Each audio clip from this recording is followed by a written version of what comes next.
How do we celebrate Easter this year when our world seems to be stuck in Good Friday? How do we celebrate when day after day more and more people are dying? More and more people are catching the deadly virus. How do we celebrate when we're stuck at home? Some of us alone, separated from our loved ones. How do we celebrate when we know that even after this pandemic, what awaits us is a global recession, and we don't even know if we have a job to go back to?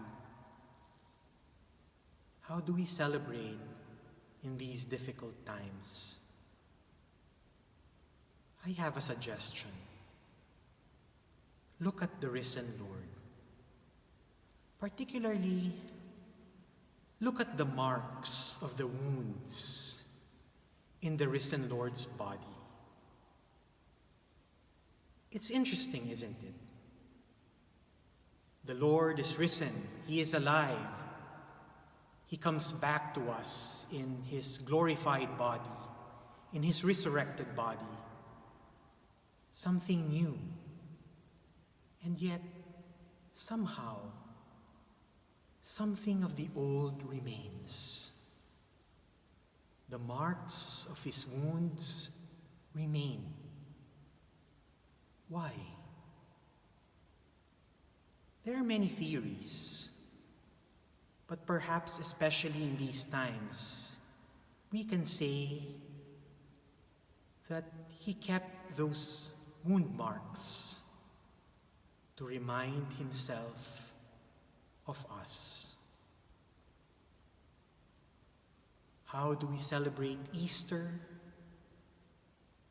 Let us look at the marks of the wounds in the risen Lord's body, and there see that Jesus knows our suffering and continues to bring that with Him.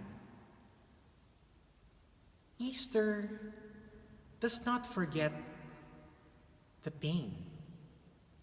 Easter does not cast away the sorrows of our life. Even in Easter, our pains are remembered.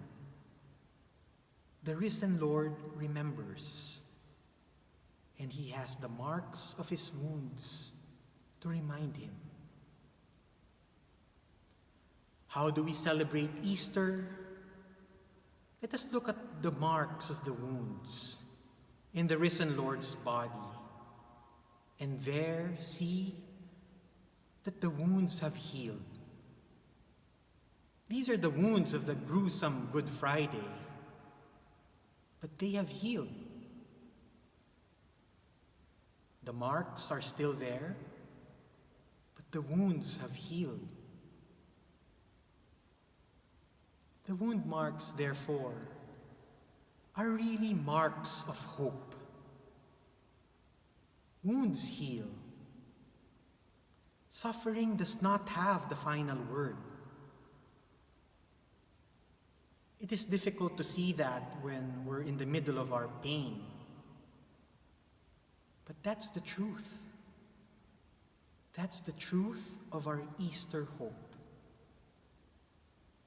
My dear brothers and sisters, how do we celebrate when saying Happy Easter seems so far away from the truth of our experience?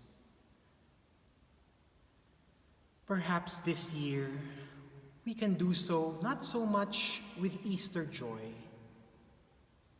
but rather with Easter hope.